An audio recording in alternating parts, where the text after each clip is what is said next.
Hello, ഈ video കാണുന്ന എല്ലാവർക്കും മാതാവിൻ്റെ അനുഗ്രഹം എന്നും കൂടെ ഉണ്ടാകട്ടെ. ഞാൻ ഇന്ന് വന്നിരിക്കുന്നത് മാതാവിനെ പറ്റി കുറച്ച് കാര്യങ്ങൾ നിങ്ങളോട് പറയാനാണ്.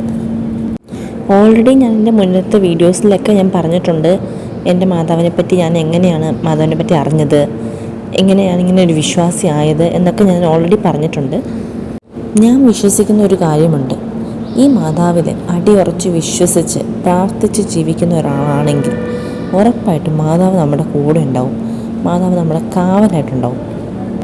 ഞാനൊരു കാര്യം പറയട്ടെ, ഈ വീഡിയോ കാണുന്ന നിങ്ങൾക്ക് ആർക്കെങ്കിലും എന്തെങ്കിലും വിഷമങ്ങളോ തടസ്സങ്ങളോ ബുദ്ധിമുട്ടുകളോ എന്തെങ്കിലും അങ്ങനെ നിങ്ങൾ നേരിട്ടുന്നുണ്ടെങ്കിൽ ഉറപ്പായിട്ടും നിങ്ങൾ മാതാവിനെ വിശ്വസിക്കുക, മാതാവിനെ വിശ്വസിച്ച് പ്രാർത്ഥിക്കുക.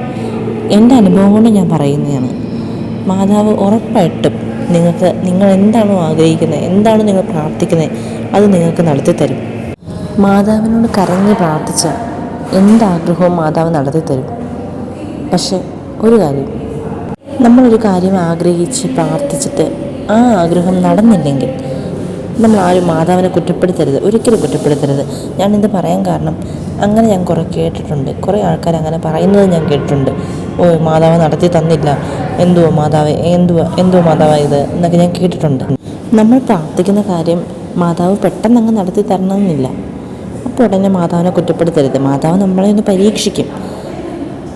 അങ്ങനെ മാതാവ് പരീക്ഷിക്കുമ്പോൾ ഈ മാതാവിനെ നമ്മൾ തള്ളിപ്പറയല്ലേ ഒരിക്കലും. കാരണം മാതാവിനറിയാം നമ്മുടെ വിഷമങ്ങളും നമ്മുടെ പ്രാർത്ഥനകളും മാതാവിനറിയാം. എന്നിട്ടും മാതാവ് പരീക്ഷിക്കുന്നത് നമ്മൾ മാതാവിനോട് ചേർന്ന് നിൽക്കാൻ.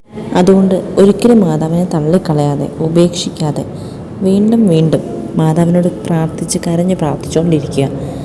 നമ്മുടെ കണ്ണീര് മാതാവിനെ കണ്ടുകൊണ്ടിരിക്കാൻ പറ്റിയത്. ഇന്ന് ഞാൻ നിങ്ങൾക്ക് ഒരു വചനം തരികയാണ്. സങ്കീർത്തനം 121 അധ്യായം 5 വാക്യം. കർത്താവാണ് നിന്റെ കാവൽക്കാരൻ, നിനക്ക് തണലേക്കാൻ അവിടുന്ന് നിന്റെ വലതുഭാഗത്തുണ്ട്. എല്ലാവരും ഈ വചനം ഒന്നെടുത്ത് വായിച്ചു നോക്കണം. നിങ്ങൾ പ്രയാസങ്ങളും ബുദ്ധിമുട്ടൊക്കെ നേരിടുന്നവരാണെങ്കിൽ ഈ വചനം ഒന്ന് വായിച്ചു നോക്കിക്കേ. നിങ്ങൾക്ക് മനസ്സിന് കിട്ടുന്നൊരു റിലീഫ് ഉണ്ടല്ലോ, അത് പറഞ്ഞറിയിക്കാൻ പറ്റിയ.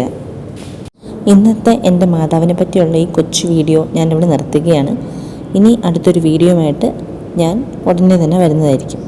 അപ്പോൾ എല്ലാവർക്കും മാതാവിൻ്റെ അനുഗ്രഹം കൂടി ഉണ്ടാകട്ടെ. മാതാവിനോട് മുട്ടിപ്പായിട്ട് കരഞ്ഞപേക്ഷിച്ച് പ്രാർത്ഥിച്ചാൽ എന്തും നടക്കും എന്ന് തീർച്ചയായിട്ടും ഉറപ്പാണ്.